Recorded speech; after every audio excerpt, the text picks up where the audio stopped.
அனைவருக்கும் வணக்கம். Welcome to my channel Jesus writing. இன்றைய பதிவு spoken Hindi in Tamil, Hindi words, அதாவது ஹிந்தி வார்த்தைகள். இன்றைக்கி ஒரு 13 ஹிந்தி வார்த்தைகள் தான் பார்க்க போகிறோம். நம்ம ஹிந்தி பேசுகிறதுக்கு இந்த வார்த்தைகள் எல்லாமே ரொம்ப ரொம்ப யூஸ்ஃபுல்லாக இருக்கும். ஸோ ஃபர்ஸ்ட் வேர்டு பார்த்திங்க அப்படின்னா இது. இது அப்படின்னா நம்ம எப்படி சொல்லணும்? ஹிந்தியில் எக் அப்படின்னு சொல்லணும். இது அப்படின்னா எக். இப்போ நம்ம கேஷுவலாக இது அப்படின்னு சொல்லுவோமா? ஸோ இதுக்கு நம்ம எக் அப்படின்னு ப்ரொனவுன்ஸ் பண்ணணும். ஓகே, நெக்ஸ்ட் ஒன் பார்த்தீங்கன்னா அது. அது அப்படின்னா வக் அப்படின்னு சொல்லணும். எப்படி சொல்லணும்? வக். ஸோ இது அப்படின்னா எக், அது அப்படின்னா வக். ஓகே, நெக்ஸ்ட் ஒன் பார்த்தீங்கன்னா என்ன. என்ன அப்படின்னு நம்ம கொஷின் கேட்குறோம். ஃபார் எக்ஸாம்பிள் நம்ம கேட்போம்ல, என்ன வேணும் அப்படின்னு கேட்போமா? ஸோ என்ன அப்படின்னா ஹிந்தியில் கியா. என்ன அப்படின்னா கியா, கியா. ஓகேவா? ஓகே, நெக்ஸ்ட் ஒன் வந்து பேனா. பேனா அப்படின்னா பென். ஸோ பெண்ணுக்கு எப்படி கேட்போம் நம்ம? கலம், கலம் அப்படின்னு சொல்லணும். பென் அப்படின்னா கலம், ஐ மீன் பேனா, பென். ஸோ பென் அப்படின்னா கலம், கலம். ஓகே, இது எக், அது ஒக், என்ன கியா, பேனா கலம். உங்களுக்கு தெரியணும் அப்படிங்கிறதுக்காக நான் ஹிந்திலையும் எழுதியிருக்கேன், தமிழ்லையும் எழுதியிருக்கேன். ஓகேவா? ஓகே, நெக்ஸ்ட் பார்க்கலாமா? நாற்காலி. நாற்காலின்னு என்னது? சேர். ஸோ சேர் அப்படின்னா ஹிந்தியில் குர்சி அப்படின்னு சொல்லுவோம். குர்சி, குர்சி. ஓகே, நெக்ஸ்ட் ஒன் கடிகாரம், வாட்ச். ஸோ வாட்ச்க்கு எப்படி சொல்கிறது? கடி, கடி, கடி. நாற்காலி அப்படின்னா குர்சி, கடிகாரம் அப்படின்னா கடி.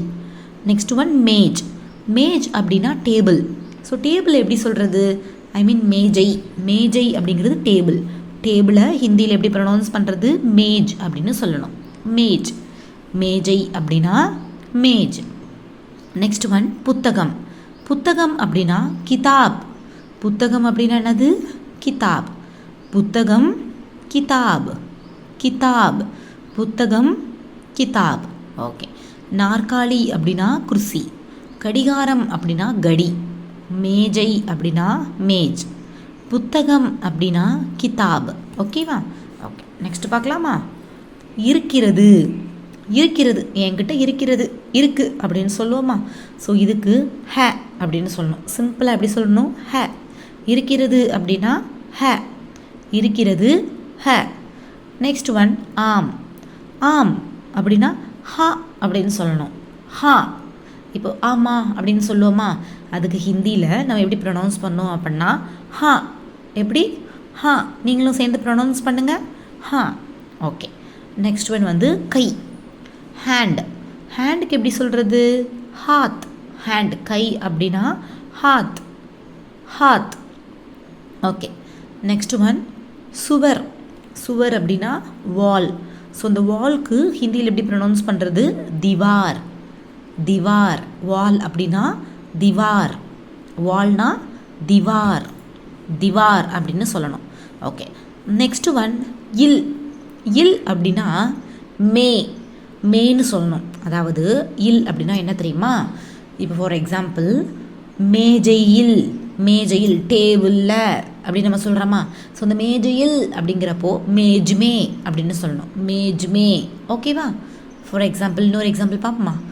இப்போது புக்கில், புக்கில் இருக்குது, அந்த ல, அந்த இல், புக்கில் இருக்கிறது அப்படின்னு சொல்லுவோமா? ஸோ அந்த ல, இல், அந்த ப்ரொனவுன்சியேஷனுக்கு கிதாப் மே. கிதாப்னா புக்கு, புக் மே, அதாவது கிதாப் மே அப்படின்னு ப்ரொனவுன்ஸ் பண்ணணும். ஸோ அந்த இல், அந்த மே அப்படின்னா இதுதான் மீனிங். ஓகேவா? ஸோ இன்றைக்கி நம்ம ஒரு 13 ஹிந்தி வார்த்தைகள் பார்த்தோம். உங்களுக்கு இந்த வீடியோ பிடிச்சிருக்குன்னு நம்புகிறேன். இது போல் நிறைய வீடியோஸ் வேணும் அப்படின்னா எனக்கு கமெண்ட் செக்ஷனில் சொல்லுங்கள், கண்டிப்பாக அப்லோட் பண்ணுறேன். ஸோ நம்ம வீடியோ உங்களுக்கு பிடிச்சிருந்துச்சுன்னா லைக் பண்ணுங்கள் and subscribe our channel Jesus writing. அனைவருக்கும் நன்றி.